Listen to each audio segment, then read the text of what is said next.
Salam dostlar. Bugünkü mövzumuz alış əməliyyatlarıdır və alış zamanı çəkilən əlavə xərclərin malın maya dəyərinin üzərinə necə gəlmək olar.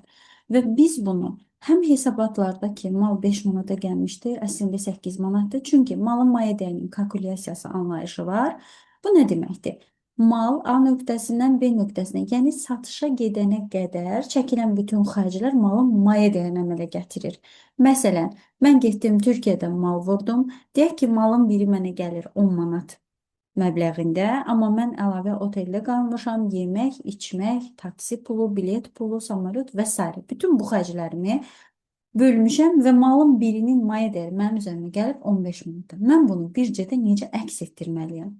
Birinci sıradan bir alış əməliyyatı eləyək, yəni bir qayma alaq. Gəlirik mal və xidmətlərin daxil olması, əlavə et,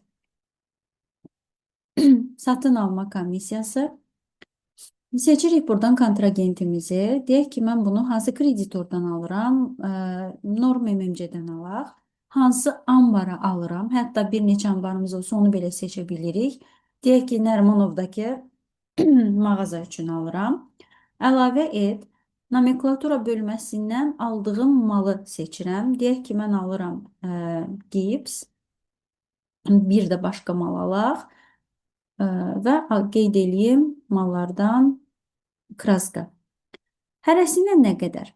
Deyək ki, birindən 25 isə kraskadan da 20 ədəd alıram. Baxın, bu malı bir dəfə Narmanov mağazası üçün alış etmişik deyə axırıncı gəliş qiyməti 5 manatdır maya dəyəri və onu artıq salıb. Deyək ki, bu dəfə qiymət dəyişib, daha baha gəlib 8 manatdır və gipsin də bir kisəsi deyək ki, olsun 10 manat. Baxıram, malımın biri ədəveli, biri ədəvelsizdir. Deyək ki, bu dəfə bu da ədəveli gəlib. Ruçnoy burada hər şeyi dəyişə bilərsiniz. Yəni, bircənin genişliyi, bazanın mükəmməlliyi ondan ibarət ki, istənilən yerə toxunmaq olur.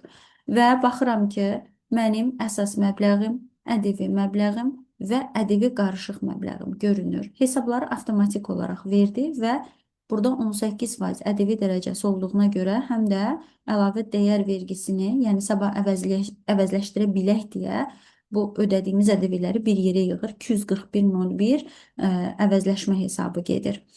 Və salam, malımız alınıb. Hesablaşmalarım uçotuna baxıram. Müxabirləşmələrimiz yerindədir. OK verirəm, çıxıram, sənədim hazırdır. Və bir də üstdən baxış eləyə bilirik. Nə görürəm? Deyir ki, sən bugün əsas məbləğ 410 manat, ədəvi məbləğin 73.80, ümumi 483 manat 80 qəpiklik norm MMC-dən mal almışsan. Əgər mənim norm MMC-ni qeyd eləyəndə, yəni kontragentin vöyünü, qayma nömrəsi varsa, onları belə üstdən görə bilirsiniz. Baxıram alış sənədimi, debet kreditinə mütləq hər sənəddən sonra bu hissəni açmalısınız. Satan tərəf düşəcək kreditə mal kimdən gəlir, hansı hesaba gəlir və hansı mal gəlir. Onlar bizə gəldiyinə görə bizim hesablara, bizi atır debetə.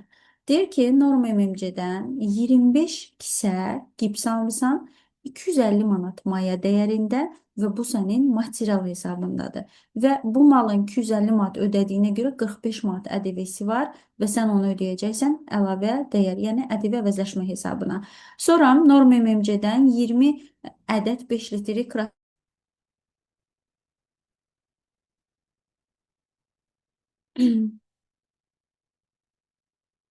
Aha. Sonra biz norm MMC-dən 20 ədəd 5 litrli kraska almışıq və həmin kraskanın 160 manat maya dəyəridir və həmin kraskaya görə 28 manat 80 qəpikdə əlavə dəyər vergisi ödəməliyik. Mən burada hər şeyi gördüm. İndi gedirəm hesablarımı yoxlayam, görüm həqiqətən bu mallar mənim balansıma gəlibmi? Hesabatlar, hesablar üzrə dövriyyə balans. Hansı gün eləmişəmsə əməliyyatın tarixi, hesabları yoxlayıram buradan. 531.01 kreditor borcu. Yadınızda saxlayın. Debitor və kreditor borclarında ədəvi qarışıq məbləği göstərir, yəni yekunu. Baxıram, dövr ərzində, yəni bugün eləmişəm əməliyyatı. Mən bugün kimə nə qədər borclanmışam? 483 manat 80 qəpiklik norm MMC-dən mal almışam. Bu hissə tamam. Yaxşı, Bu 483 manat 80 qəpiyin ƏDV-si nə qədərdir? Yalnız ƏDV-ni görmək istəyirəm. 241,01. Dostlar, fərqli heç nəyə baxmıram. Debet kreditdə gördüyüm hesabatlara baxıram. Baxaq. ƏDV-ni yoxlayıram. Bugün kimə nə qədər ƏDV borcum yaranıb? Baxın. Mənə deyir ki, Norm MMC-dən bayaq 483 manatlıq malı yekun göstərmişdi. Elə o 483-ün içindəki 73,80 bunun ƏDV-sidir. Material hesabıma baxıram. Nə almışam bugün? 201,01. Tərtib et verirəm. Siz tərtib et verəndə hansı ambarda nə malınız var? Dövrün əvvəlinə qalıq. Yəni, həqiqətən ayın 18-nə kimi bu mallar var idi. Dövrün sonuna qalıq 18-dən sonraya da bugün də yəni bu mallar var. Bəs bugün elədiyim əməliyyat düşəcək dövr ərzində. Baxaq. Deyir ki, gips almışam 25 ədəd, yəni 25 kisə 250 manat. Aşağıda miqdarı göstərəcək, yuxarıda maye dəyərini. Başqa heç nə almamışıq. Bir də almışıq mal hesabı, yəni 205. Tərtib et verək. Aha, nə aldıq?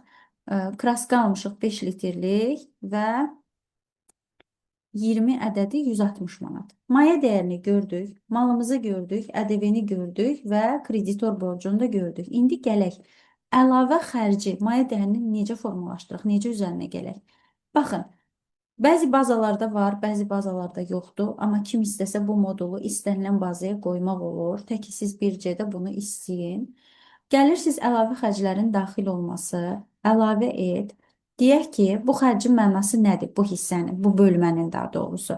Məsələn, biz bu malları gətirəndə yoldan bir fəhləmi tutduq, ya bir taksimi tutduq, ya bir daşınma mı elədik və biz göstərmək istəyirik ki, biz bu malı 483 manada əldə eləmədik. Eyni zamanda 100 manatda buna xərcimiz çıxıb və bu xərci maye dəyərinə görə mallara bölsün. Həmin xərci, yəni rəsmi də ola bilər. Kimsə sizə daşınma xidməti göstərə bilər, qaymə kəsə bilər və yaxud da qeyri-rəsmi yoldan tutmusunuz taksini.